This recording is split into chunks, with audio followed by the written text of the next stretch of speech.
नमस्कार, मैं हूँ रचना लंदन से और आज हम बात करने वाले हैं एक बर्निंग टॉपिक, जेंडर और क्राइम। कैसे जेंडर क्राइम को इम्पैक्ट करता है या बढ़ावा देता है।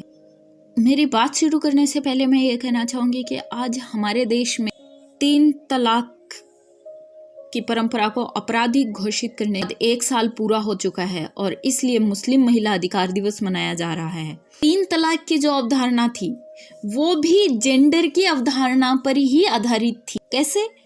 क्योंकि एक जेंडर को आपने बोल दिया कि तुम 3 बार तलाक बोलकर अपने परिणय से मुक्ति पा सकते हो। वो अगर गुस्से में था या कैसे भी उसने बोला, वो तो हो गया।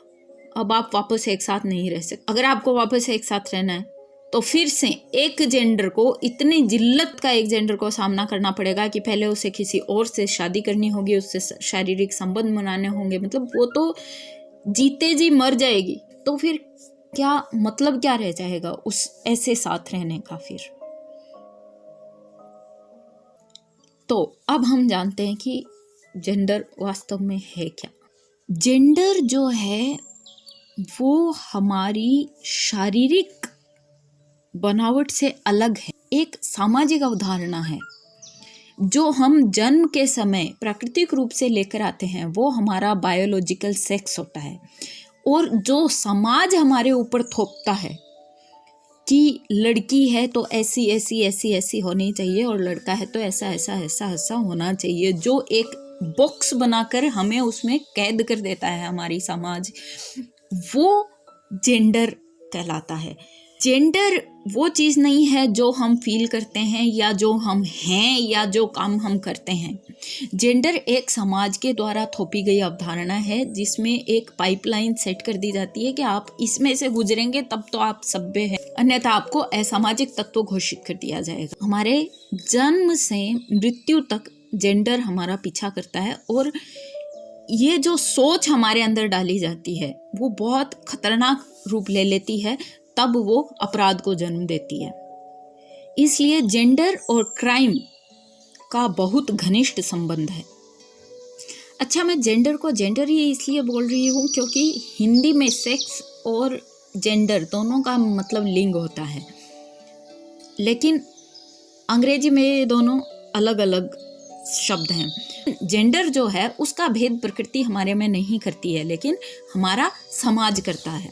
ठीक, हमारा समाज जेंडर बनाकर उसे भेदभाव के रूप में परोसता है, और जब उसकी हद बढ़ जाती है तो वो अपराध की श्रेणी में आ जाता है। जैसे ही जेंडर हमारे जीवन में आता है वैसे ही लड़का और लड़की, फीमेल और मेल, दोनों जीवन के 2 हिस्से बन जाते हैं, अलग अलग कोने में चले जाते हैं। उनमें कोई समानता हमें दिखाई नहीं देती है। हमारी आंखें इस कदर बंद कर दी जाती हैं और हमें सिर्फ असमानताएं जेंडर के नाम पर दिखाई जाती हैं, और उनमें 36 के आंकड़े जैसा संघर्ष हमारे सामने प्रस्तुत कर दिया जाता है। हालांकि जो जोक्स होते हैं वो पति पत्नी के या संता बंता के, पहले संता बंता के ज़्यादा आते थे, अब पति पत्नी के ज़्यादा जोक्स आते हैं, तो वो भी कितना कटाक्ष और कितना जहर रखे हुए होते हैं हमें पता भी नहीं चलता है। और जोक्स के माध्यम में से भी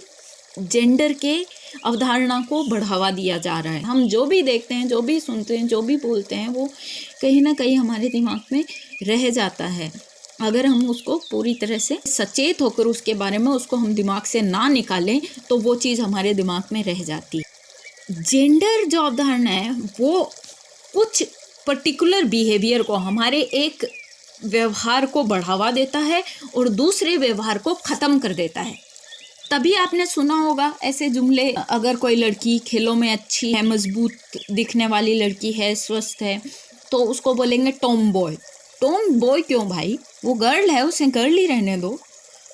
और या फिर बोलेंगे इस लड़की के तो शौक मर्दों वाले हैं। मर्दों वाले और औरतों वाले शौक कौन से होते हैं? हर इंसान के एक जैसे शौक हो सकते हैं, इसमें कोई अप्राकृतिक चीज़ नहीं है, सब प्रकृति की देन है। क्योंकि जब एक ही इंसान की कोख से दोनों पैदा हुए हैं तो उनके शौक अलग अलग हों जरूरी नहीं है।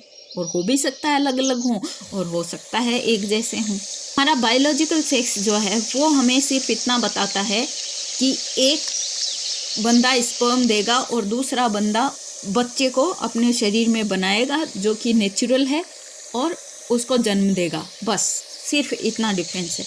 लेकिन जेंडर हमें बताता है कि नहीं, इसके अलावा भी एक जेंडर जो है वो ताकतवर दिखना चाहिए, क्रोध होना चाहिए, उसमें अहंकार होना चाहिए, और दूसरा जेंडर जो है हमेशा देता हुआ, मतलब उसको अपने पास कुछ नहीं रखना, उसे सब कुछ दान दे देना है, उसे भगवान बना देना है, उसे कभी भी अपने अधिकार की मांग नहीं करनी, उसे हमेशा वो करना है जो ताकतवर जेंडर उसे कहता है, उसे अपने मन से कभी नहीं चलना है। यही जब बढ़ जाता है, मतलब ये ऐसा हो गया कि सत्ता को हथियाने जैसा, कि मतलब अपनी श्रेष्ठता को कायम करने के चक्कर में जैसे कई राजा पगला जाते थे और मारकाट मचा देते थे, वैसे ही बताता है और हमारे दिमागों में जहर घोलता है। एक जेंडर अपनी सर्वोच्चता सिद्ध करने के लिए इतना क्रुद्ध हो जाता है, इतना कुंठित हो जाता है, जेंडर को वो एक अपॉर्चुनिटी के अवसर के रूप में देखने लगता है दूसरे जेंडर पर अपना रोब थोपने के लिए।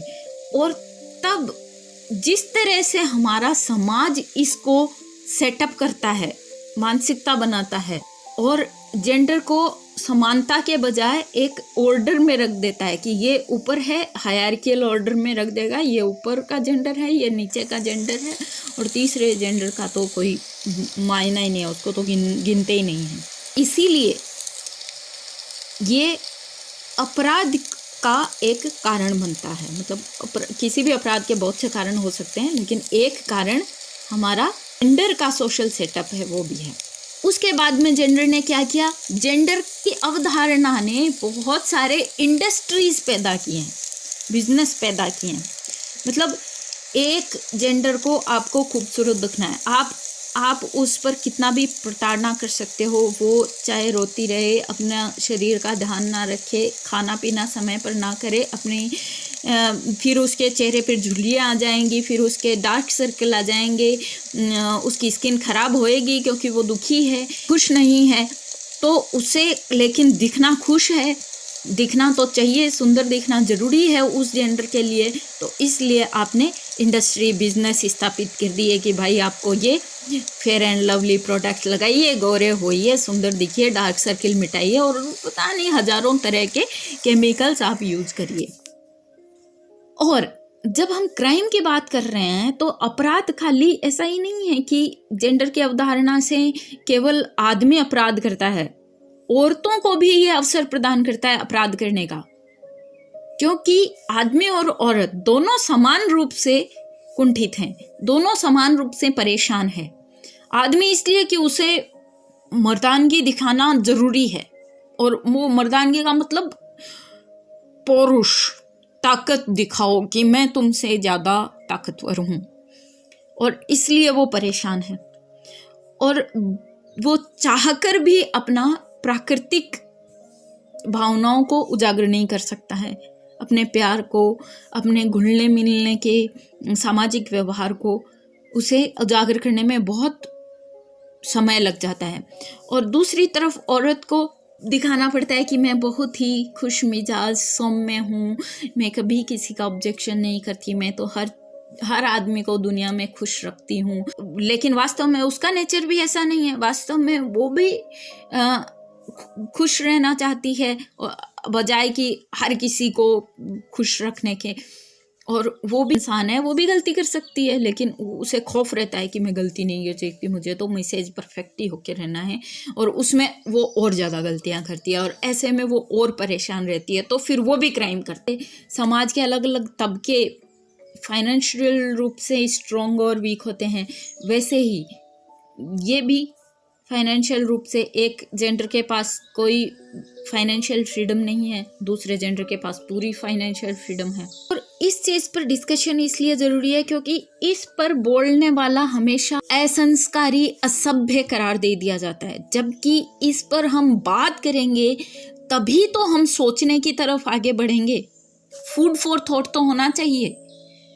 कोई बंदा एक बात को उठाएगा तभी 4 और बंदे उस पे सोचेंगे ना, तभी तो हम उसको जड़ों तक जाएंगे। हम किसी बात की तह तक कब जाना चाहेंगे? जब हम उस पर विचार कर रहे होंगे, विमर्श कर रहे होंगे, 4 लोगों से उस पर डिस्कस करेंगे तो अलग अलग तरह के विचार आएंगे, मतलब अलग अलग पहलू पर हमारा ध्यान जाएगा, वरना तो हमारे दिमाग में जो है वो बात ही रह जाएगी। इसलिए इस बात को लाना जरूरी है। आशा है दोस्तों आप इस जेंडर और क्राइम के रिलेशनशिप और हमारी समाज में जेंडर को जिस रूप से देखा जाता है उस बात पर विचार करेंगे। आप खुद से विचार करिए, फिर किसी और से डिस्कशन करिए। और ज़रूरी नहीं है जितना मैंने बोला उतना ही उसके पक्ष हैं, और बहुत सारे पक्ष हैं जो हो सकता है मेरी नज़र में ना हो, आपकी नज़र में हो, या किसी और बंदी की नज़र में हो।